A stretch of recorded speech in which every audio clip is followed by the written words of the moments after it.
Ladies and gentlemen, this presentation is brought to you by The Greatness Continues LLC.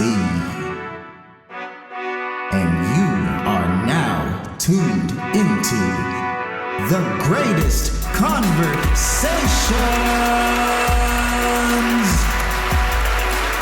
starring Greasy Teutons, Shaka the Wise, Sensei J, the Masked Man, Big Z, and your host, D. Jones.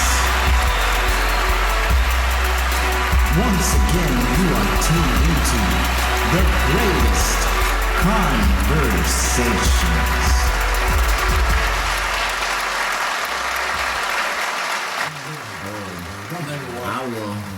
I'll talk all about that. That was the biggest disappointment. Game of Thrones was the biggest disappointment. Bro, okay, let's talk about that really quick. On screen.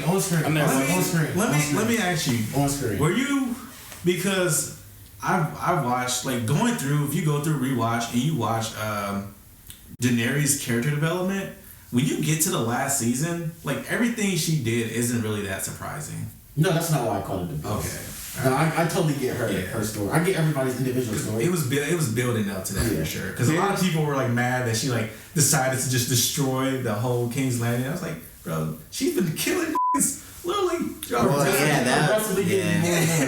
I think a lot. I was a person that I didn't start watching it when it came out. I literally started when right before the last season started and caught myself all the way up, which me because then I had to wait every week for the new episode to come out, and that shit was good. But I feel like a lot of people were disappointed in the ending because they expected certain, they were like, oh, this love build up, like this is supposed to happen, this is supposed to happen, this is supposed to happen. As far as writing and stuff goes, like I kind of get tired of when what you expect to happen or the happy shit is all, you know what I mean, in the end. I like when things are real. And at the end of the series, I feel like that was the most realistic ending because they came to a fair conclusion where everybody didn't get what they wanted, but when it comes to a kingdom and shit, that's how shit gets resolved. At the end of the day, they came to an agreement. Yes, business. It was business. Like, they're like, you can't send John back, but... See, that was the only one. They didn't want they to were happen. building to that the entire, like... You know what I mean? They're like... The entire show. Like that. As far as who... They're like, oh, why did he get thrown? I'm like, I mean, think about it. At the end of the day, like... And this is what I have to say. Yeah, he's not a warrior, but he did a lot to turn the tide. Bran. And anybody who's confused about Jon Snow going back to the wall, you have to... What wall, though? There was no wall. They was about to rebuild that. That was their work. They was about to do it. Now you need to be there. But you ask yourself, like, after John died, right? He came back to life. A lot of people was mad. Oh, yeah, I forgot all about that. Yeah, they were like, yo, you brought him back to life just for him to have this story. But it was the emptiness of him coming back. It's like, you died, he left because he thought his life was more. That was the second chance to explore life. But what he soon found out was there wasn't. Mm-hmm. He got a second life just to kind of live that life he would have had if he never got sent in the first place. And he found out that there wasn't anything there. Yeah. That's why he went back. Because his life, where he felt most alive, where he met all his friends, his love interest, everything that one could experience. It's like, damn, we're related. As bad as it was. All this is just like, my whole family is exactly.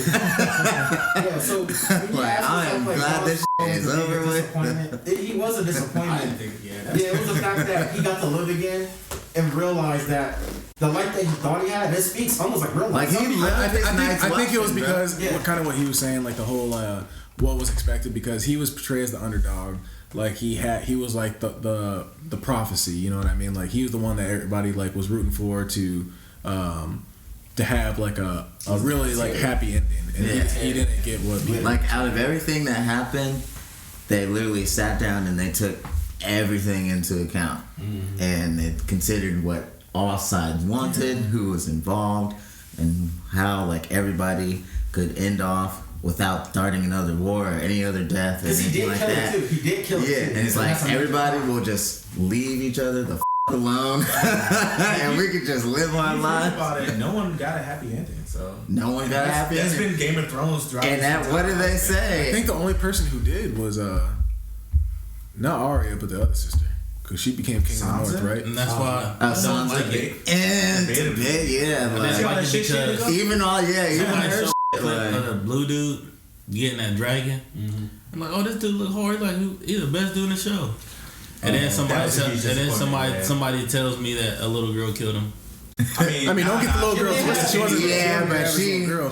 But she had. I never watched it. But from a narrative perspective, from a narrative perspective, she had like no. It didn't make sense for her to kill him. That's the only thing I would say. Yeah. But I don't know though.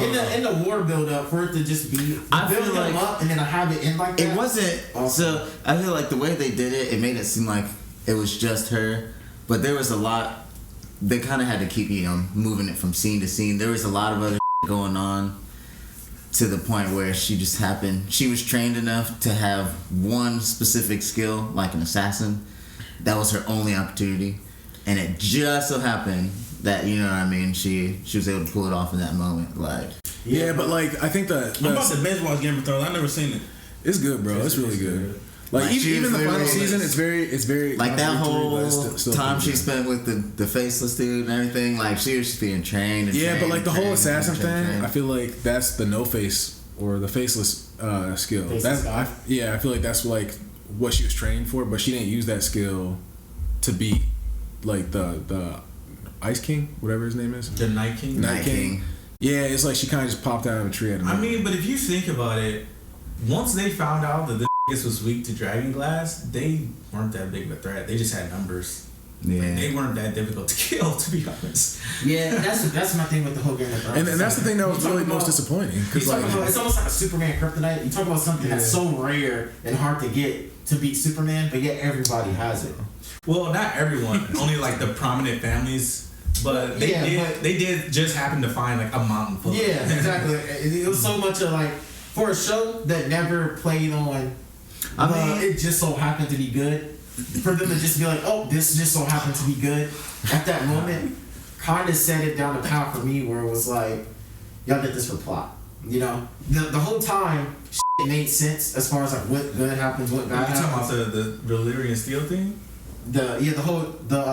What is his name? The Night King. The Night King arc.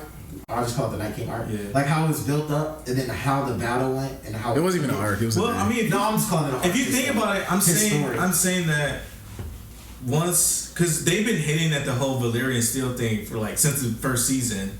They've been like strategically placing all the weapons. They were trying to. But once they realize the fact that they can be killed. Like, if you think about all the fights that happened with the what do they call it, Nightwalkers or whatever. Yeah. All of the fights. The only reason they were any sort of threat is because there were so many of them. Like, really, the only thing that makes them like a threat is the fact that they can raise the dead. Yeah. Because they're not easy. They're not difficult to kill. But my thing is, I wish the battle scene would have been better.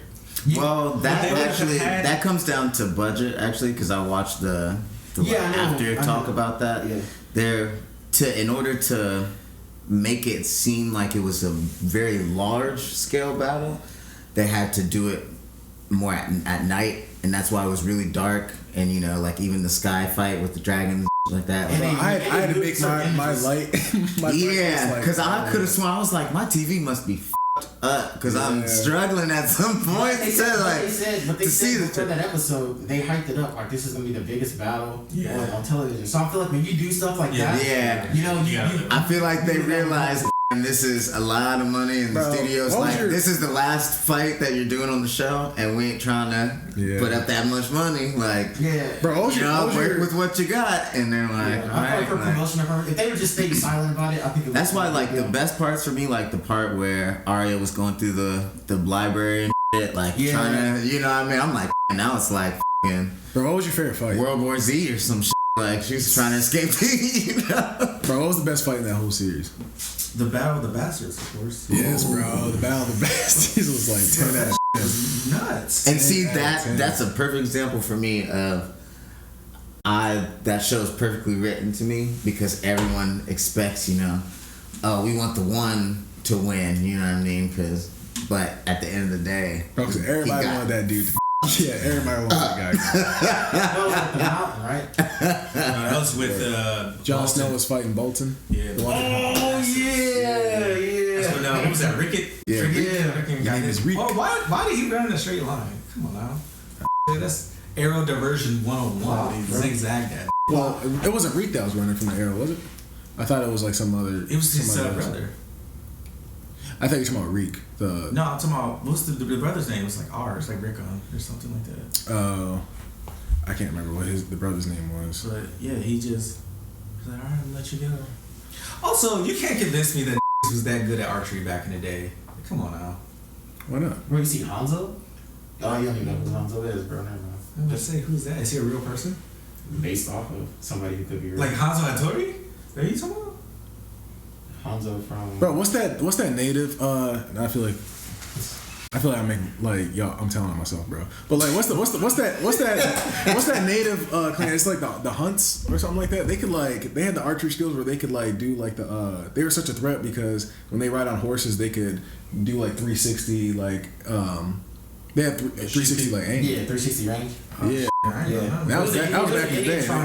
They used to fight Vikings. They used to fight Vikings and stuff. They could drop from their horses and backwards and ride the horses going forward, but be looking back at the tail. Yeah, they were beast back. That's crazy. What happened to that skill?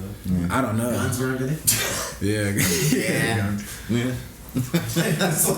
I'm just trying to think of I'm just trying to think of all the mental calculations he would have had to done to make a shot like that in that condition. I mean, but You see this anime? That's But think about That it. kind of goes to This the whole. running forward. That kind of goes to the whole reading aspect. Yeah, but you gotta whether or not take you're into reading account, each word or if you're just because skimming through the motions. you play baseball.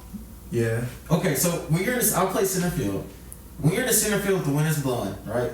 And if you're taking all the fucking the lights and the wind and the runners running and you gotta lead your cutoff man, you take all that into consideration, it's gonna take you forever to throw the ball. But when you get the ball, the rock, whatever y'all wanna call it, and you get up to throw, all of that in like a millisecond is just like peep. All of it goes just like that. You automatically know the angle you have to throw the ball, where you have to throw the ball. And and at some point, some people are so good they don't need the cutoff man. The cutoff man is there for you. If you feel like you can't make this throw, don't throw a wild one. Give it to me and I'll make a more accurate throw. Accurate to accurate. But some are so good that they're in the center field and they just accurately throw the ball. And if you ever look at it from the catcher standpoint, the ball literally looks like it's coming You here. see it curve. It curves right there. That's crazy. So I mean, from an archer's perspective, that's just in baseball. But if you're living your life shooting It's true. arrows, That's why they just use your 2 fingers to literally. Is that why they clowned that one nigga when he was missing all his shots? I don't know. That just sounded funny. yeah, I don't know. When I think it was when one of their uncles